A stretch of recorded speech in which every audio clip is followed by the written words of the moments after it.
인공지능이 컴퓨터 과학에서 화두로 떠오르고 있어요. 2016년 구글 딥마인드가 개발한 바둑 인공지능 프로그램이 프로기사 이세돌 구단을 상대로 5판 중 4판 승리를 거두면서 큰 화제가 되었어요. 경우의 수가 매우 많아 인공지능이 바둑에서만큼은 인간을 이기기가 어려울 것이라 여겨졌는데 알파고가 그 예상을 깨버린 거죠. 이번 영상에서는 인공지능이 무엇인지 어떤 쓰임새가 있는지 알아보고자 해요. 인간은 학습 능력, 추론 능력, 지각 능력 등 다양한 지능을 가지고 있는 동물이에요. 이러한 인간의 지능을 기계 등에 인공적으로 구현한 것이 바로 인공지능인데 사론적인 정의를 얻고 일반적으로는 지능을 갖춘 컴퓨터 시스템이라고 이야기해요. 인공지능은 지난 100여 년간 급속도로 발전해 왔는데요. 인공지능이 연구되기 이전인 20세기 초반 인공지능의 이미지는 지금과 많이 달랐어요. 오즈의 마법사에 나오는 로봇 양철나무꾼. 양철나무꾼은 작중에서 생각을 할 수 있지만 마음이 없어진 로봇으로 표현돼요. 1950년 이전까지 인공지능의 이미지는 이 양철나무꾼처럼 계산만을 하는 컴퓨터와 같았어요. 이후 1950년 앨런 튜링은 Computing Machinery and Intelligence라는 제목의 논문을 발표해요. 컴퓨팅 머신과 지능이라는 뜻이죠. 이 논문에서 앨런 튜링은 처음 인공지능 개념을 제안해요. 앨런 튜링은 기계도 인간과 마찬가지로 지능을 가질 수 있을까라는 발상에서 인공지능이라는 개념을 구축해 나갔죠. 그 과정에서 제안된 것이 이 튜링 테스트인데 튜링 테스트는 인공지능에 대한 최초의 철학적 제안이었어요. 인공지능과 대화를 해서 그 반응을 인간과 구분하기 힘들다면 기계는 지능을 가지고 있는 것이다 라는 명제를 통해서 인공지능을 판단하는 기준을 세울 수 있었어요. 앨런 튜링의 논문 이후 컴퓨터의 성능이 좋아짐에 따라 인공지능에 관한 연구가 지속되었어요. 기계가 수를 다루듯 기호를 다루고 사람처럼 기호의 본질적인 부분까지 다룰 수 있을 것이라 생각하기 시작했고 이는 생각하는 기계를 만드는 새로운 접근 방법이었어요. 이후 다양한 과학자들이 인공지능을 연구하였고 기술의 발전과 함께 인공지능의 발전이 이루어져 현재까지도 활발한 인공지능 연구가 진행되고 있어요. 인공지능 기술이 오늘날 빠른 속도로 발전하고 있는데 그럼 어디에 쓰이나? 일단 시각장애인들을 위한 스마트 시력 보조장치예요. 증강현실과 딥러닝 기술을 결합한 사례로 스마트 안경에 부착된 마이크로 카메라가 인식 센서가 되어 우리의 눈 역할을 해줘요. 스마트 장치에는 인식된 영상에 대한 딥러닝 기반의 해석, 음성 처리, 증강현실 처리 등의 기능이 함께 설치되어 있는데 다만 이 장치의 경우 새로운 사물을 만나게 되면 어떻게 해야 할지에 대한 재학습이 이루어져야 하고 이를 처리하기 위한 스마트 장치의 이슈들을 인지하고 있어야 해요. 자율주행 자동차에도 AI 기술이 접목되어 있는데요. 아직까지 우리나라에는 운전자가 전혀 개입하지 않는 완전한 자율주행 자동차는 없어요. 윤리문제 같은 것 때문이겠죠. 자율주행 자동차는 인지단계, 판단단계, 제어단계로 총 3단계의 순서를 거쳐 이루어져요. 인지단계에서는 자동차에 탑재된 카메라, 레이저, GPS 등을 활용하여 주변의 사물을 인지하고 거리를 가늠하는 등 다양한 정보를 축적해요.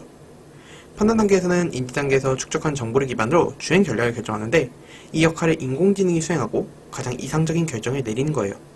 마지막 제어 단계에서는 주행할 방법과 엔진의 구동 방식 등을 결정하고 자율주행을 시작하는 거죠. 여기에는 ACC, LKAS, PAS 등의 다양한 시스템이 있어요. 스팸 메일 필터링도 가능해요.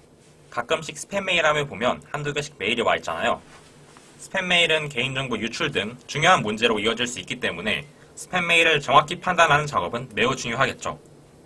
어떤 메일이 스팸 메일인지 아닌지를 구분할 때 이 AI를 활용할 수 있어요. 스팸 메일들을 보면 공통점이 있어요.